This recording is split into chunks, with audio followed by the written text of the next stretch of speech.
আমি আমার কেকের মধ্যে যেসব unknown টাইপের স্টিকার গুলো ইউজ করে থাকি, তো যখন ভিডিও পোস্ট করি তো তোমরা অনেকেই আমাকে জিজ্ঞাসা করো, "দিদি এই স্টিকার গুলো কোন শপে পাবো?"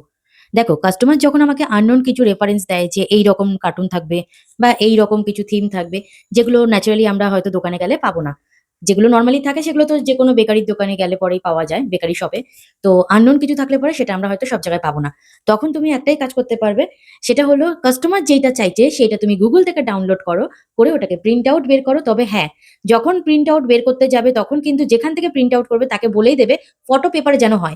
তুমি যদি একটা নরম পেপারের মধ্যে সেই প্রিন্ট আউটটাকে বের করো, কেকের উপরে যখনই রাখবে, কেকের মধ্যে ভেজা অবস্থায় থাকবে, কালারটা ছড়াতে শুরু করবে। সেই জিনিসটা পুরোটাই নষ্ট হয়ে যাবে। তো তোমাদেরকে বারবার একটা জিনিস আমি বলে দিচ্ছি, যখনই প্রিন্ট আউট বের করবে, ফটো পেপারেই প্রিন্ট আউটটা বের করবে। ভিডিওটা তোমাদের কেমন লাগলো, কতটা উপকারী লাগলো সেটা অবশ্যই কমেন্ট করে জানাতে ভুলে যেও না। এখন তোমরা অনেকেই হয়তো বলতে পারো, "দিদি ফটো পেপারে তো দামটা একটু বেশি পড়ে।"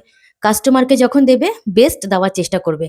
দাম যদি তোমার এরিয়া ভিত্তিক একটু বেশিই পড়ে সেটা তুমি কাস্টমারের সাথে কথা বলে নেবে। কাস্টমার যদি রাজি থাকে তাহলে তো কোনো অসুবিধাই নেই।